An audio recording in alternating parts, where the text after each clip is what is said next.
Discover the incredible moment a cop slaps a judge unveiling his hidden power in court. In the heart of Maplewood, the kind of quaint town you picture in an old postcard, Pete stood squarely in the courtroom, his heart pounding in his chest like a drum. He couldn't believe what was happening. The air crackled with tension, whispers rippling through the crowd as the judge, a once respected pillar of the community, dismissed his heartfelt testimony about a neighbor facing wrongful charges. In that moment, Pete felt everything he'd ever been taught about integrity and fairness, everything his father stood for, slipped through his fingers. For Pete, 34, a cop with deep roots in this town, family ties ran deep. His father had fought bravely, sacrificing so much only to return unnoticed by many. And now, here was Pete, trying to honor that legacy while navigating the messy reality of communal struggles and untold stories of unfairness. He thought of his neighbor, a good man who mowed his lawn after Pete's father had passed away, who regaled them with stories of his youth over backyard barbecues. Caught between duty to the law and loyalty to his friend, Pete felt his temper boil. It simmered, heating up until it erupted in an instant. His hand flew up, a slap ringing sharply in the stillness of the courtroom like a gunshot.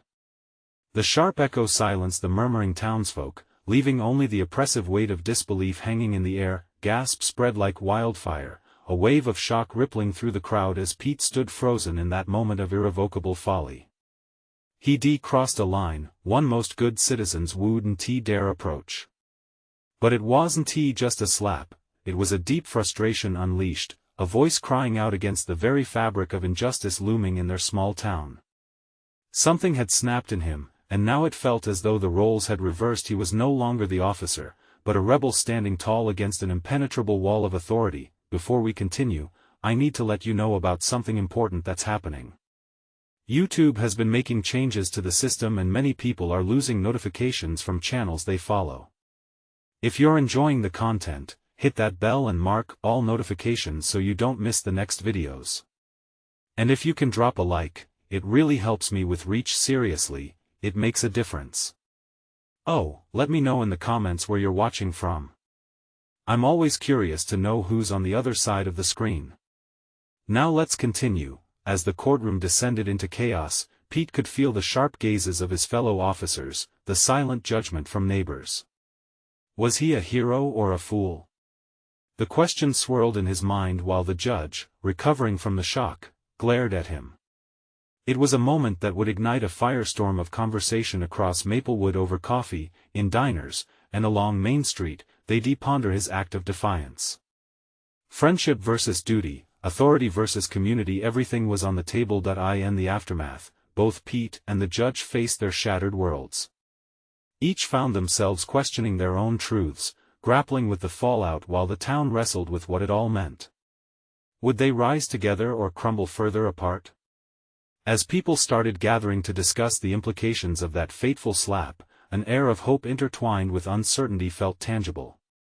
Would Pete find redemption, or would the town's old biases tear deeper into their shared fabric? As the chapter closes, one undeniable thought hovers in the air: can justice truly exist where inequality thrives? What does the future hold for Pete and the community he loves? The answers remain out of reach, wrapping the story in a tantalizing mystery that beckons readers to turn the page.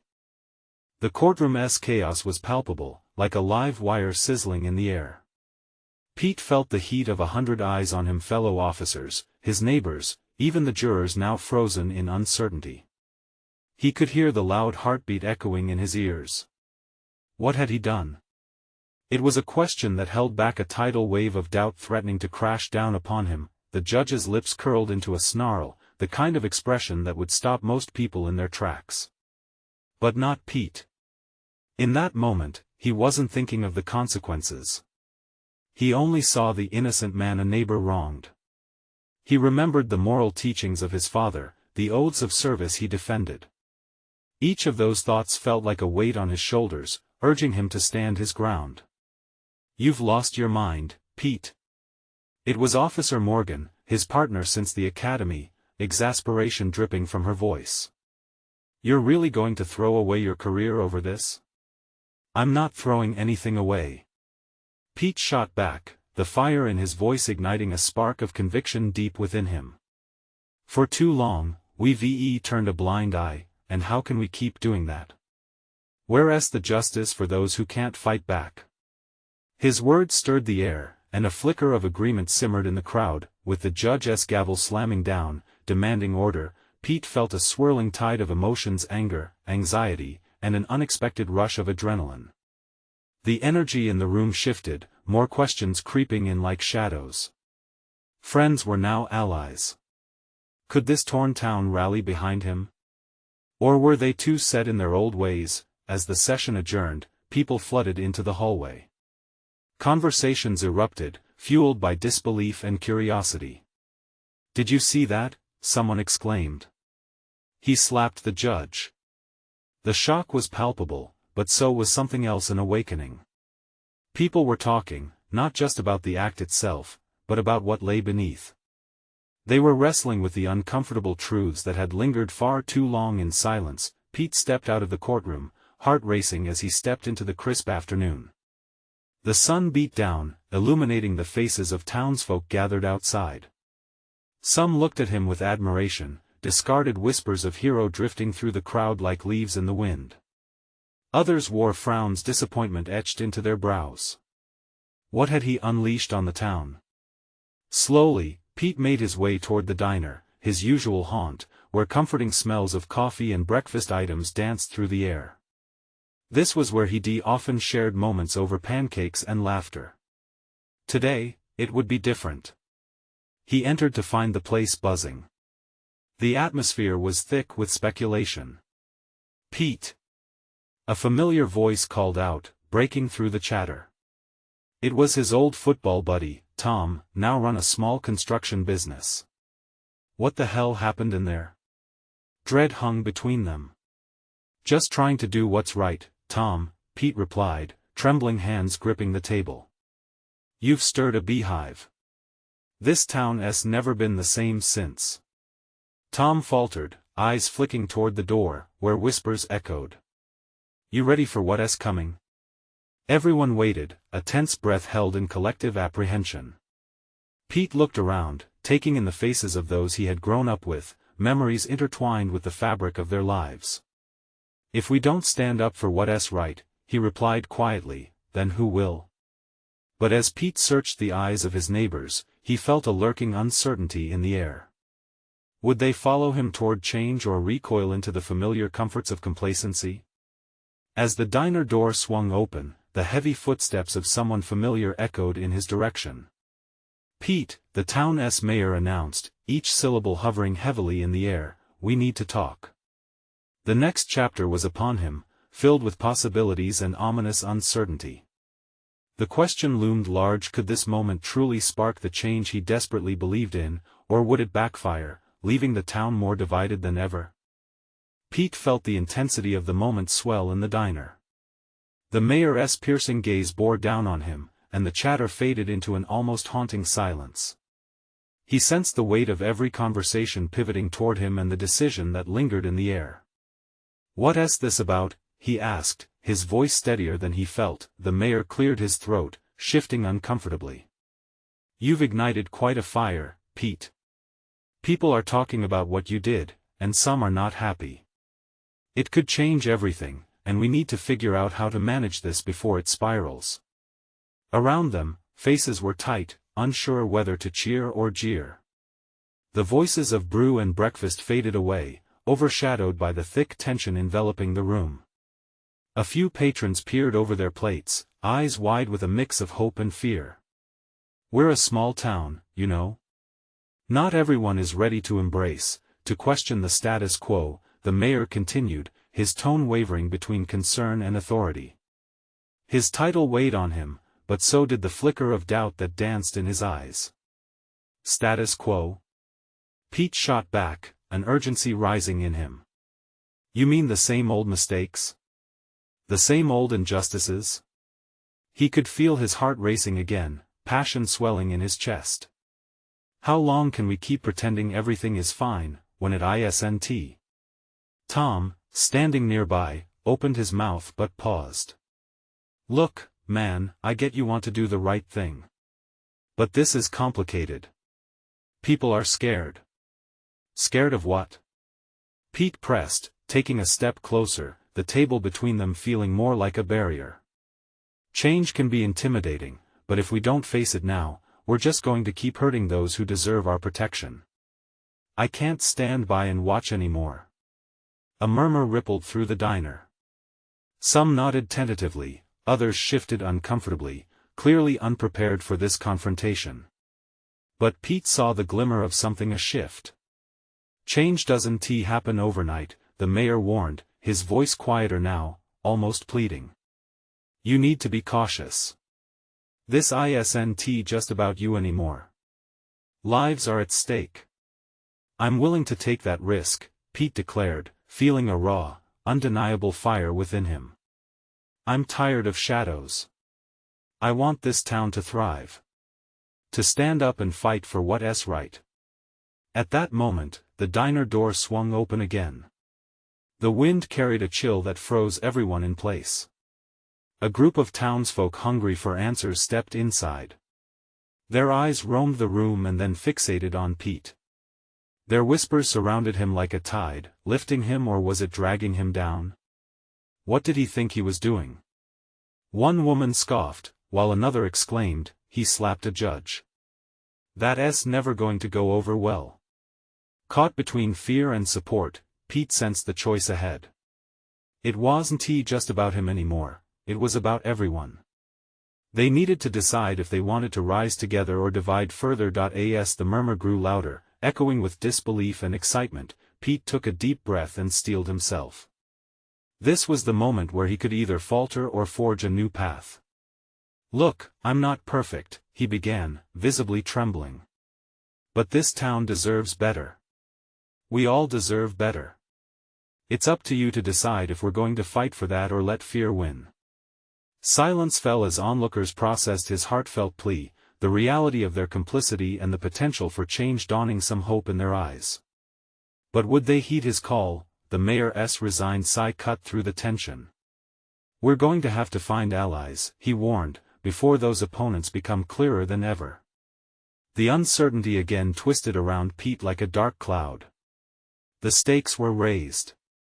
In that charged moment, he realized the survival of their community rested not only on his shoulders but on the collective strength of them all. As the diner turned into a crossroads of fear and courage, Pete's heart pounded with the knowledge, change was imminent, but at what cost? Will we stand together?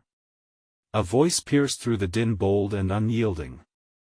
And gripped by that raw question, they all waited, wondering what kind of town they wanted to fight for next. No one moved. The weight of that question hung in the air, thicker than the aroma of greasy breakfast. Pete's eyes darted around the room, searching for a flicker of support among the familiar faces.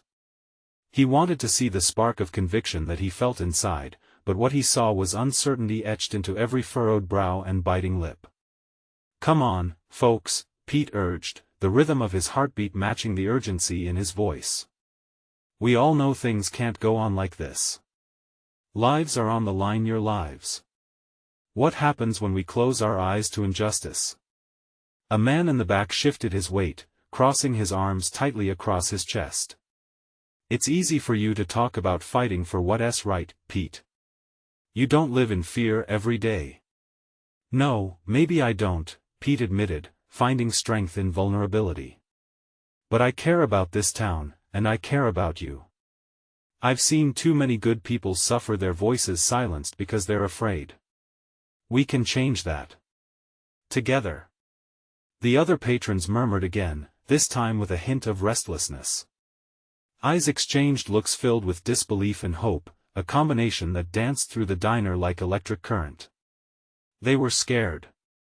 But there was something else boiling beneath the surface: anger, determination, even a bit of courage. You're right about one thing, Tom finally said, stepping forward. It's complicated. But what if we do nothing, Pete? What if we don't stand together?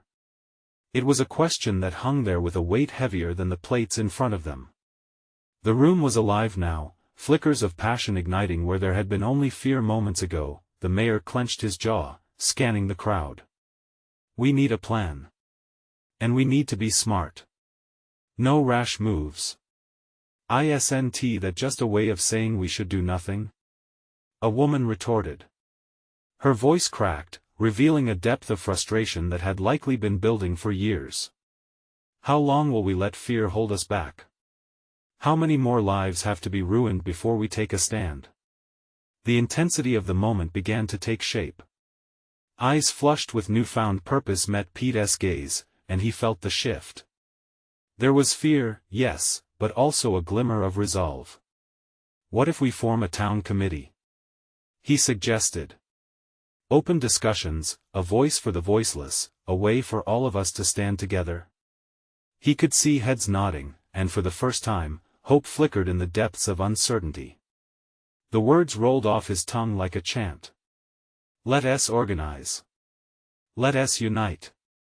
We can face this together. Tom stepped closer, fueled by Pete's fervor. I'll help.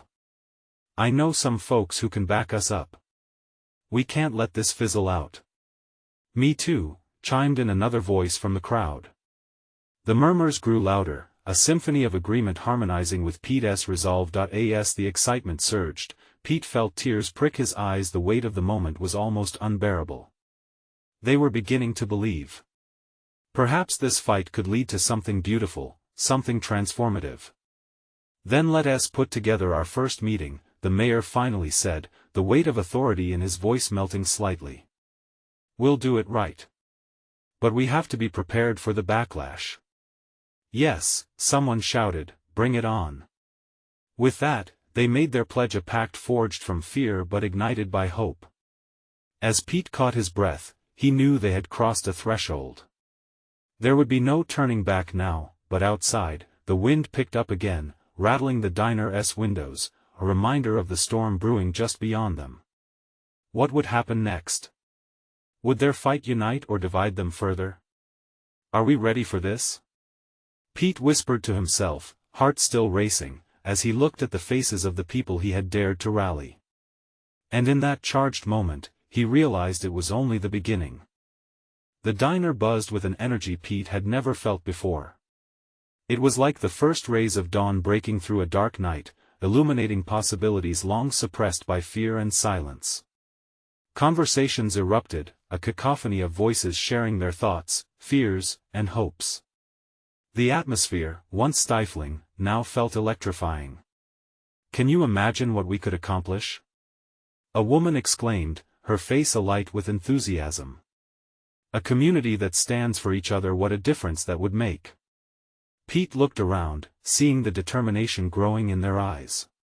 People who had once been shadows of themselves were stepping into the light, ready to confront the darkness together. He took a deep breath, grounding himself. This was it. This was the moment he had dreamt of since the fear crept into every corner of their lives. All right, let us gather our thoughts, Tom suggested, motioning for everyone to form a circle. We need to decide what we want to tackle first. Let us start small and build momentum. Think about the kids, a father interrupted, gripping his son's hand tighter. What kind of future are we leaving them if we don't stand up? Nods of agreement rippled through the crowd. It wasn't just about them anymore, it was about the generations to come. As they began discussing key issues: rising crime, poor schools, and dwindling jobs, Pete couldn't help but feel a swell of pride. Each voice added weight to the momentum, and every concern brought them closer as a unit. But amid the hope-filled exchanges, Pete's heart raced with the lurking shadow of doubt. What would happen when they faced real opposition? Would they hold strong, or would they crumble into the very fear they were trying to eliminate? Just as he mulled over these troubling thoughts, the bell above the diner door jangled, pulling everyone's attention. A family of newcomers stepped in, reluctant and wide-eyed. The matriarch hesitated, her gaze flicking from the group to the door as if weighing her options. Come join us. Someone called, breaking the tension. Hesitation faded, and the family cautiously approached the circle. Pete smiled, inviting them in. Welcome. We're just starting to talk about how we can make our community better. The woman's brow furrowed and her lip quivered slightly. Better? But, isn't it dangerous to stand up? What if they come after us? The air thickened, a palpable pause that made the whole diner hold its breath. Pete's heart sank. It was the question they had all been dodging. But hadn't they just committed to facing these fears together? He stepped forward, looking directly at her. Yes, it's risky. But isn't living in fear worse? We have a chance to create real change. We can't let them win by making us afraid any longer. Her eyes shimmered with tears, a mix of fear and relief. Others murmured among themselves, feeling that raw intensity. In this moment, they were not just a group of scared individuals. They were a collective, carrying the weight of their shared histories and hopes. As the conversation continued, Pete could feel the trappings of fear beginning to loosen. The newcomers shared their worries, and slowly, the fears morphed into actionable objectives.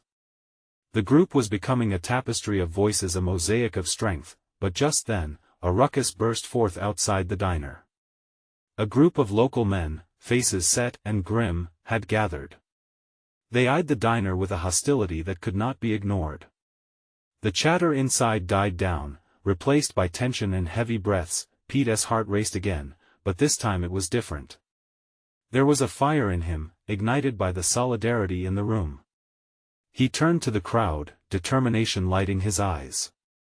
This is what we've been preparing for. He shouted, voice rising above the din. We will face whatever comes together. We won't let fear dictate our future. A chorus of voices rose in response, swelling in volume and unity. They were ready. But just as they began to chant in solidarity, the door swung open again, and their fate stood on the threshold. A police officer, face stormy, his hand resting on his sidearm. What is going on in here? He demanded. A hush fell over them. The moment had arrived. A trial of courage was about to unfold. Would they stand firm against the forces threatening to tear them apart? The tension in the diner crackled like electricity. Every eye turned to the officer, his presence commanding yet foreboding.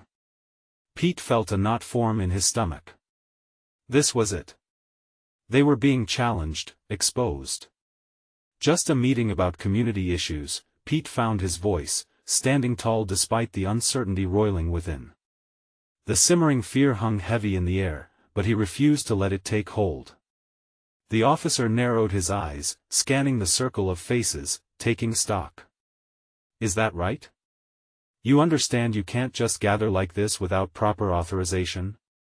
Things can get messy, real messy. He stepped forward, and the group instinctively tightened, forming a united front. Pete's heart thudded in his chest. Each heartbeat mirrored the apprehension that swirled around them, each pulse reminding him of all that was at stake. Messy? A woman from the back challenged, her voice shaky but strong. Is that a threat? We're just trying to save our community from falling apart. The officer hesitated, taken aback by the boldness and hurt underlying her words. The spirit of defiance was contagious. A man to the left of Pete clenched his fists, signaling that the crowd wasn't backing down, not today.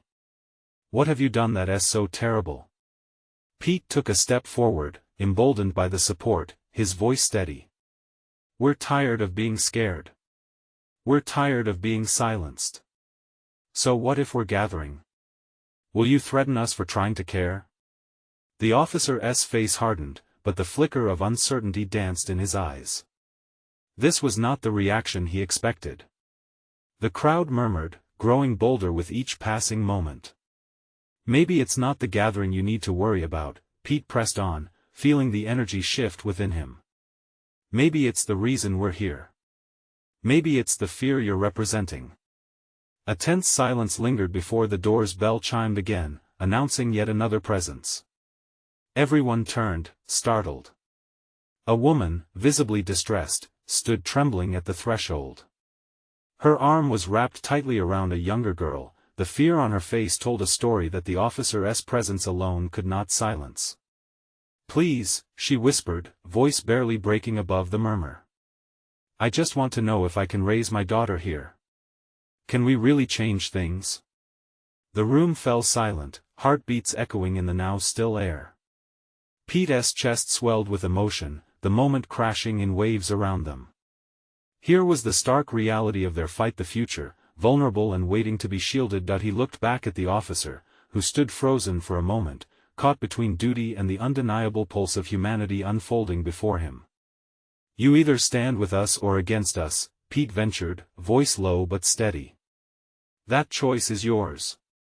The officer shifted uncomfortably, glancing sidelong at the growing unity in the diner. It was more than just a fight for their neighborhood, it intertwined with the hearts of those who sought safety, belonging, and hope. The officer started, but then hesitated. This singular moment swung on the edge of something monumental. Let me ask you this, another voice rang out, deeper, more formidable. It was Tom, bold as he stepped forward. What side of history do you want to be on? The officer's brow furrowed, torn between duty and the palpable surge of community backing Pete. What was about to unfold next could change everything. But as he opened his mouth, the air thickened with anticipation, leaving Pete's heart racing and a sense of uncertainty creeping in once again. The response he uttered could turn the tide. Would he choose to stand with them or turn away? In that charged silence, with eyes glued to the officer, they all held their breath, waiting for the answer that could shatter or unite them. What would he choose? The officer took a deep breath. His expression wrestled with the weight of the moment, the eyes of the diner boring into him like a spotlight. The atmosphere thrummed with anticipation, every second stretching like an eternity. A thin bead of sweat trailed down his temple as he opened his mouth to speak. He started again, as uncertainty flickered in his gaze. But before he could gather his thoughts, the young girl held tighter to her mother, a small whimper escaping her lips. The very sound seemed to penetrate the armor of authority that surrounded the officer, as it echoed the collective plea of the community before him. Please, the woman said. We just want to feel safe. Her voice wavered, but it resonated with truth. The diner collectively leaned in, catching her words like an echo. It was a primal cry for help, a plea that transcended the power dynamics at play. The officer's jaw clenched, torn between the world he protected and the world he was shifting towards understanding. He looked down, almost ashamed, and in that moment, some of the tension in the room began to dissolve. Pete could sense it, hope crackled in the air like static. Sir, we're not looking for trouble, another voice spoke up, a steady, calm tone that was a stark contrast to the panic. It was Mr. Rodriguez, an elder known for his wisdom in the community. We are just looking for dialogue. For understanding. For change. Dialogue, the officer repeated, trying to weigh that word against what he was trained to do: instill order, maintain control. But there was something in the air that day that felt different. It felt human. None of us are here to undermine you, Tom jumped in, stepping closer. We want to work with you, or at least be heard, a young man added. I don't want to live in fear anymore, the distressed woman echoed, her voice trembling but unwavering. For my daughter, for my neighbors, for us. The officer's stern facade began to crack. He looked at the people in the diner, realizing they weren't simply gathering out of rebelliousness, it was about connection. It was about bringing forth the voices that had so often been ignored. Maybe I was too quick to judge, he admitted, the weight of the badge feeling heavier on his chest. I've got my own fears too. A murmur of surprise coursed through the group. The officer continued, vulnerability threading his words, I don't know how to protect you all, or even if I can. But I want to learn what that looks like. The shift was palpable. Some in the crowd gasped, others smiled. Pete's heart surged with hope, a warmth spreading through him as he witnessed a transformation unfold right before his eyes. The walls were breaking down. Then let us show you, he said softly, echoing the sentiment that now held them together in this pivotal instant. As the words hung in the air, the realization hit that they were at the cusp of a new beginning. Something inside the officer flickered, a change in perspective ignited. This wasn't just about authority or control anymore, it was about community. The officer nodded, slow but sure. All right. Let us find a way forward together.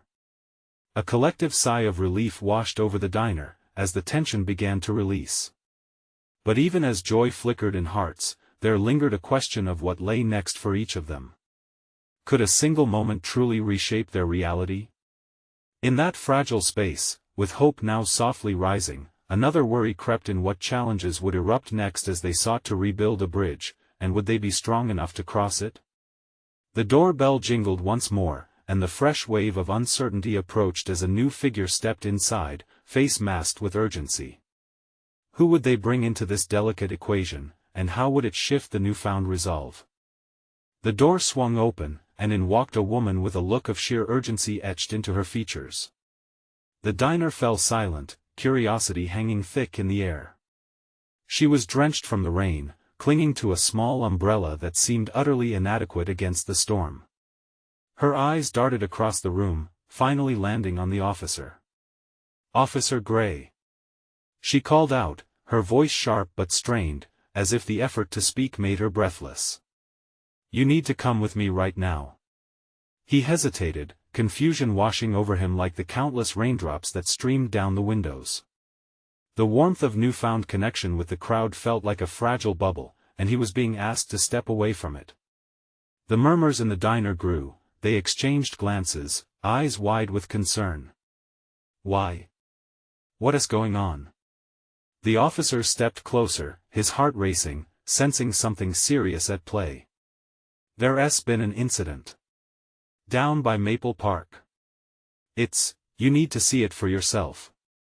Her words tumbled out, each one heavy with significance. A chill ran through Pete.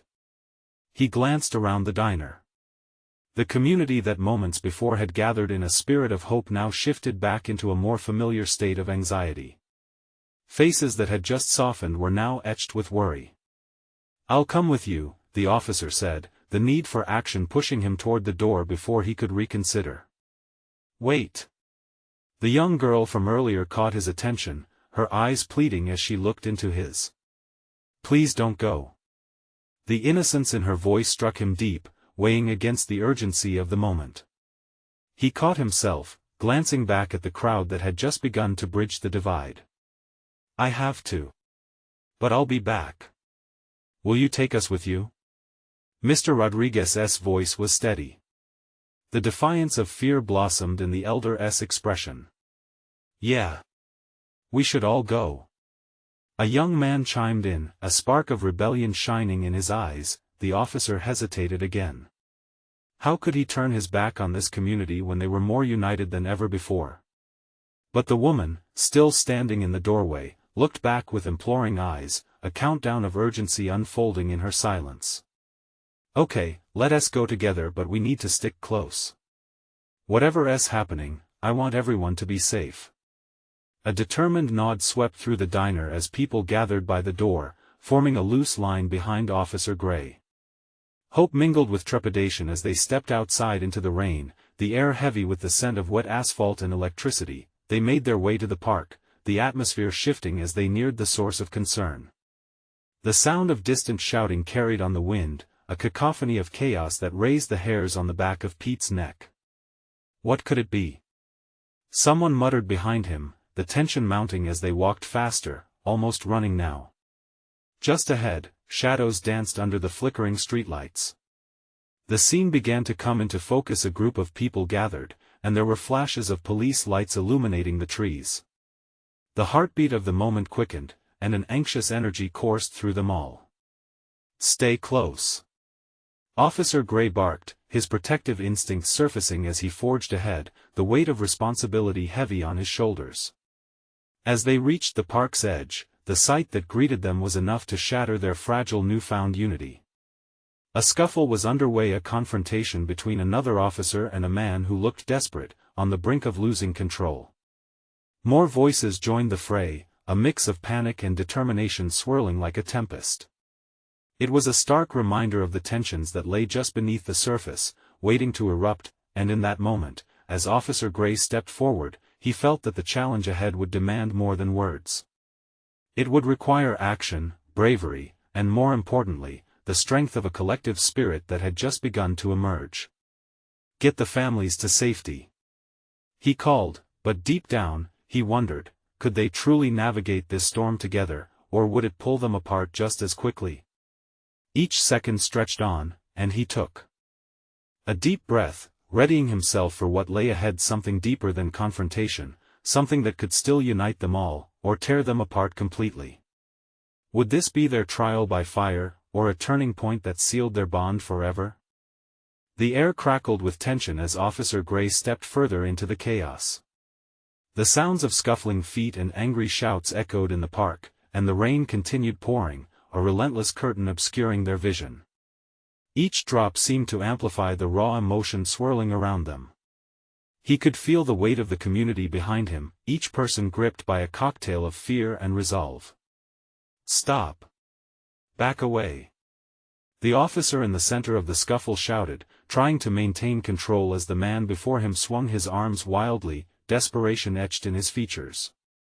Gray noticed the flicker of fear in the eyes of the other officer, a young man who looked as terrified as anyone present.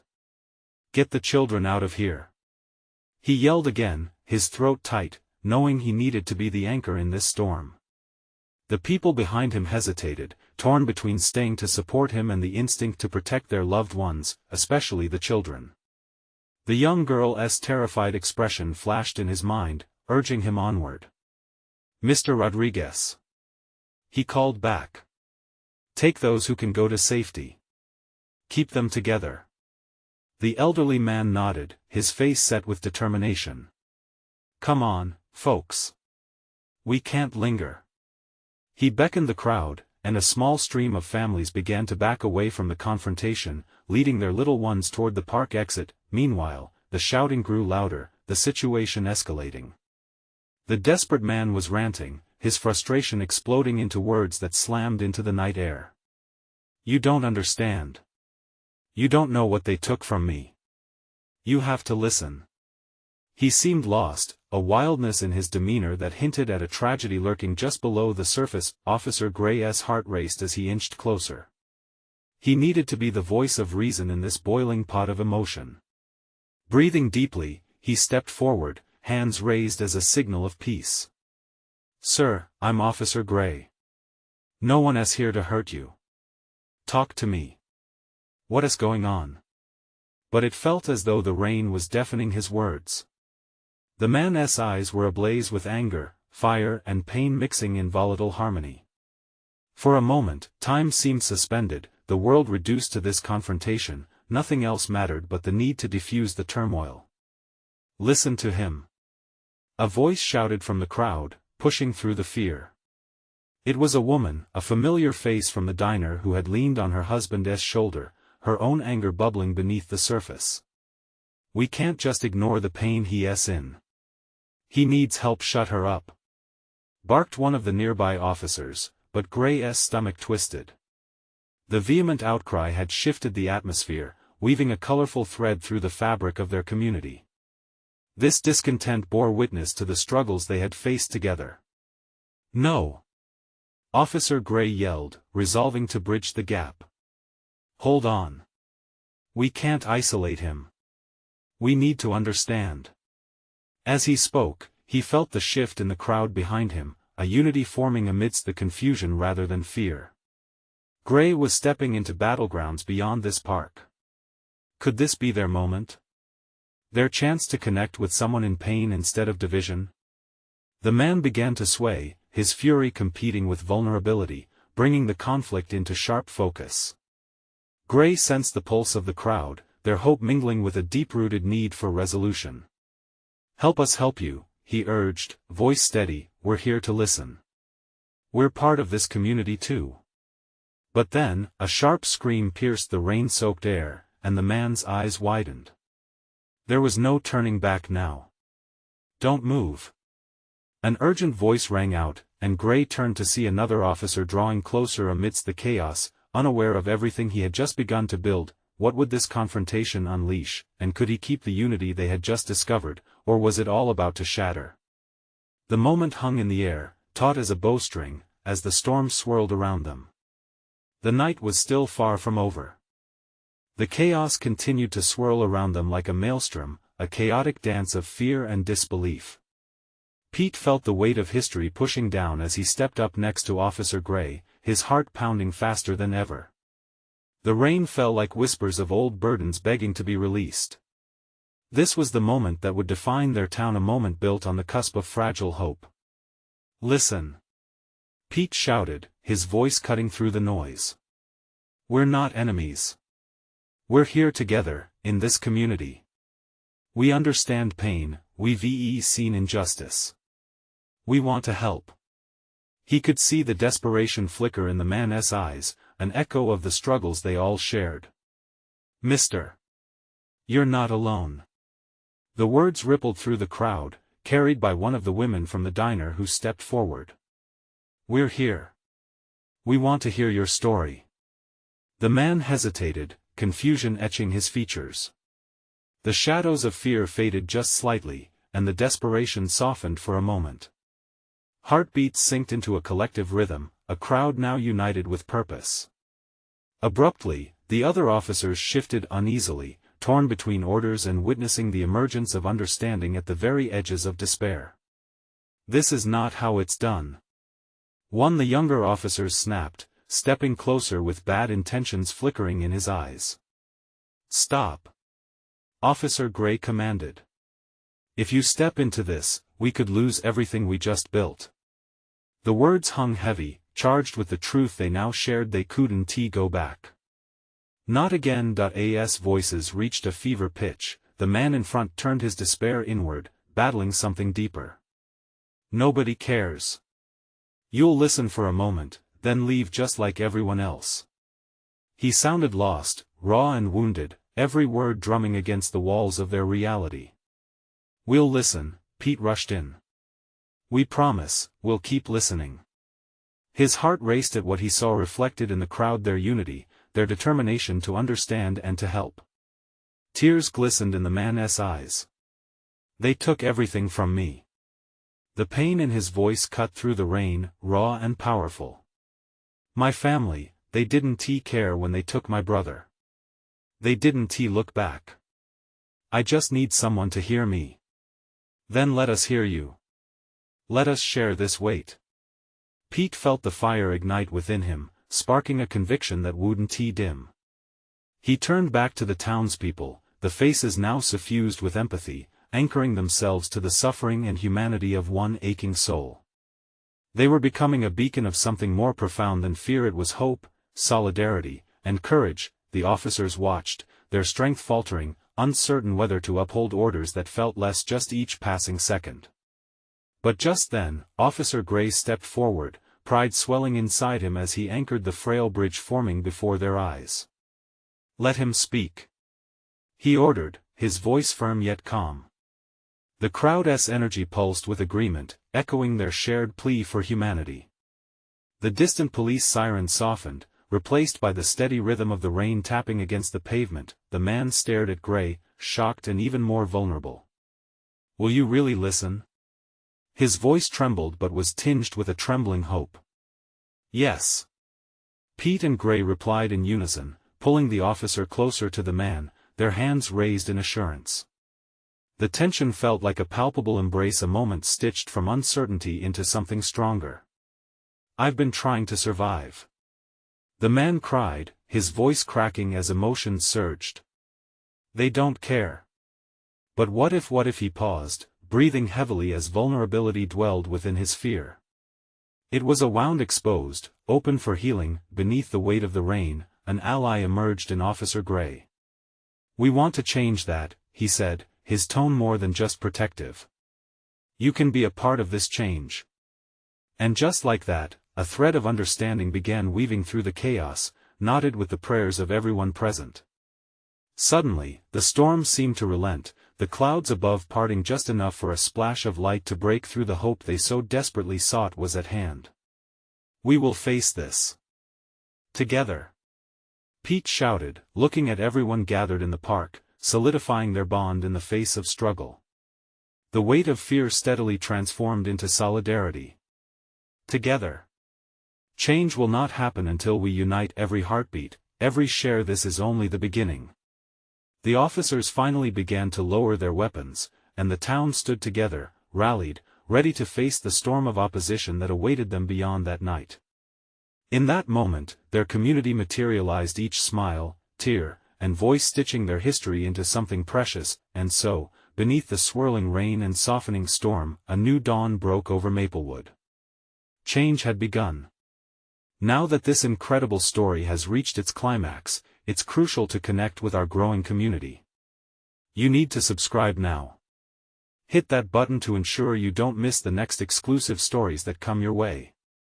Leave a like now to feed the algorithm. Your support truly matters. Comment below your reactions and feelings about this inspiring ending. Let us share this journey together, and don't wait not even one more second to share this video with at least 5 friends who need to see this transformation. Only true fans understand the importance of supporting our channel through these actions.